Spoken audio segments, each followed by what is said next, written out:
Assalamualaikum warahmatullahi wabarakatuh. Hai guys, selamat datang di channel YouTube pertama saya. Semoga kalian yang nonton selalu sehat, lancar segala urusannya, dan selalu dalam lindungannya. Amin. Nah, di video YouTube pertama saya ini, saya diberikan tugas oleh Ibu Arum Widyastuti sebagai dosen pengantar ilmu hukum saya untuk memberikan tanggapan terkait gagalnya penyelenggaraan Piala U20 di Indonesia.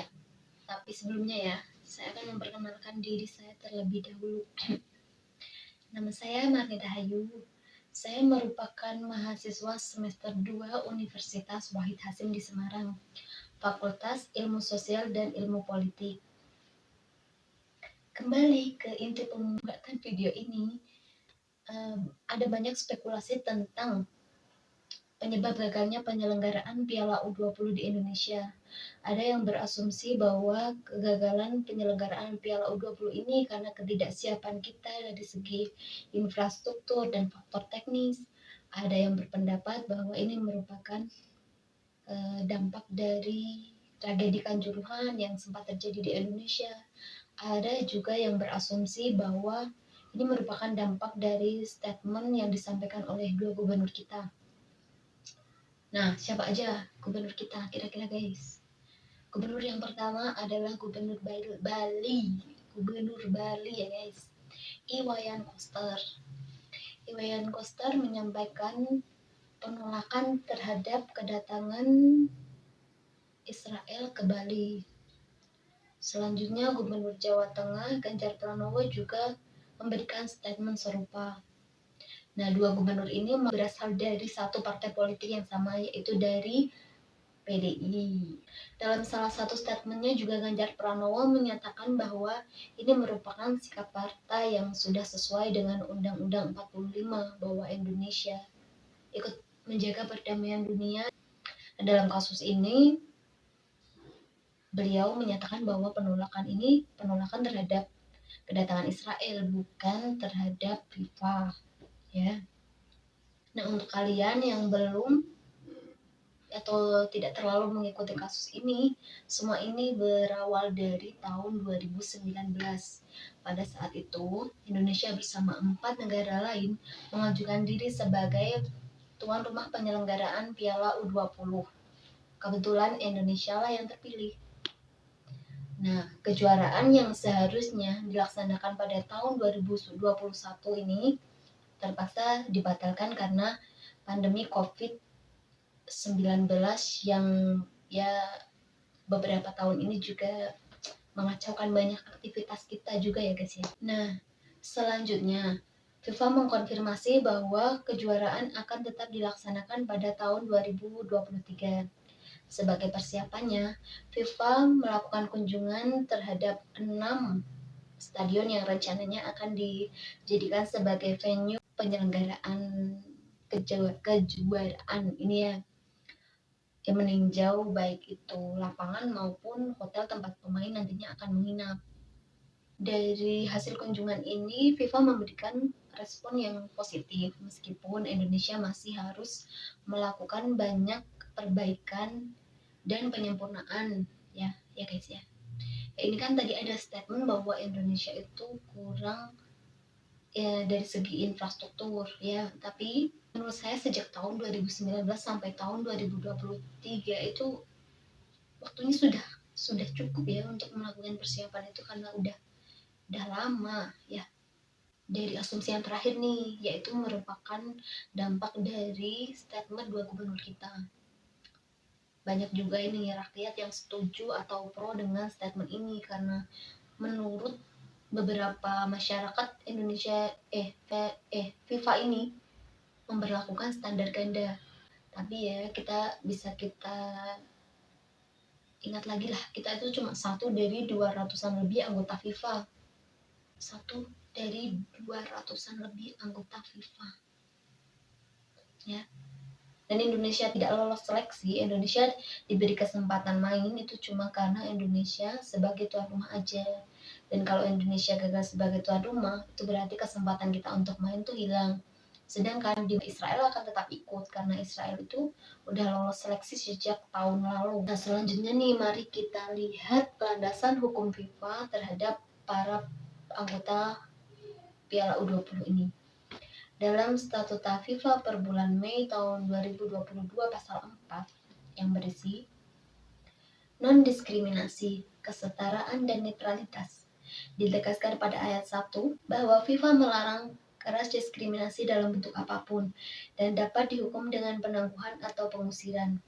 Pada ayat 2, FIFA pun menegaskan untuk tetap netral dalam urusan politik dan agama.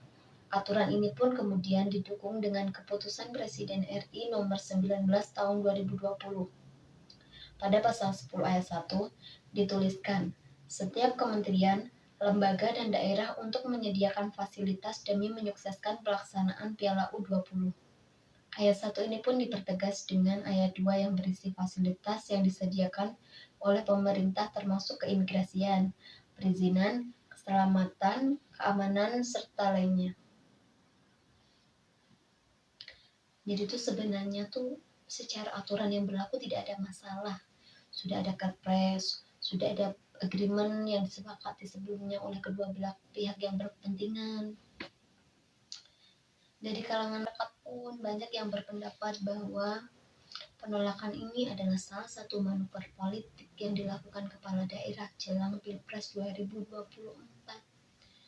Banyak juga yang berpendapat ya memang Indonesia ini belum cukup dewasa karena masih selalu mencampur adukan urusan politik dan olahraga. Menurut beberapa para pengamat sepak bola juga, jika Piala Dunia ini gagal, maka Indonesia akan mengalami banyak kerugian. Di antaranya, pertama, kita tidak punya kesempatan kedua kalinya untuk tampil di Piala Dunia karena sanksi yang membayangi PSSI. Yang kedua, para pemain muda kehilangan kesempatan untuk main di luar negeri karena ajang Piala Dunia U20 ini merupakan scouting bagi para tim-tim besar Eropa. Yang ketiga, ya kegiatan dunia lain yang diselenggarakan di Indonesia terancam batal karena Indonesia dikucilkan dari negara lain. Yang keempat, tentu saja kerugian yang dialami oleh Indonesia karena anggaran yang sudah digelontorkan dan juga kita kehilangan peluang ekonomi jika seandainya Piala U20 ini jadi terselenggara di Indonesia. Nah, dari apa yang sudah saya jabarkan tadi, saya tetap berada di pihak yang juga merasa kecewa atas batalnya penyelenggaraan Piala U20 ini. Karena melihat banyaknya kerugian yang kita tanggung karena gagalnya penyelenggaraan ini, baik dari segi ekonomi, hubungan internasional kita, politik luar negeri kita yang bebas aktif. Tapi karena nasi sudah menjadi nasi kuning, sudah tidak ada yang bisa kita lakukan karena host Piala U20 juga sudah diberikan ke negara lain. Namun kembali lagi semua yang dilakukan baik itu yang pro maupun yang kontra, semuanya tuh tujuannya pasti untuk kepentingan bangsa. Kemudian ya, jika saya diizinkan untuk memberikan saran kepada pemerintah, nih, masalahnya tuh kita tuh nggak tahu penyebab pastinya tuh apa dari gagalnya penyelenggaraan Piala U20 di Indonesia ini. Jadi muncul banyak asumsi-asumsi di masyarakat. Sedangkan dari pihak FIFA pun juga tidak memberikan jawaban secara resmi dan secara jelas penyebabnya tuh apa. Di laman resmi FIFA cuma menyampaikan bahwa gagalnya Indonesia sebagai penyelenggara Piala U20 ini ya karena kondisi saat ini. Entah kondisi saat ini yang bagaimana ini yang masih menjadi yang masih diterka-terka oleh masyarakat kita. Jadi saran saya sebagai masyarakat awam adalah semoga ya pemerintah tuh bisa lebih transparan lagi agar tidak terjadi banyak asumsi dan perpecahan di kalangan masyarakat awam. Nah, ini karena udah sampai pada tadi kan kesimpulan dan saran nih dari saya. Berarti sudah sampai pada akhir video ini. Untuk kalian yang udah nonton sampai akhir nih beberapa menit paling penting di hidup kalian ini, terima kasih ya.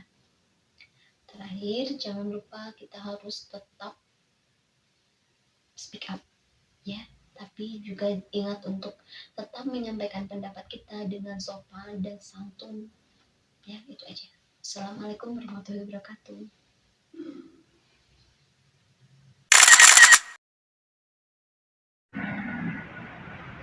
Supposed to be, might be as elusive as it's close to me.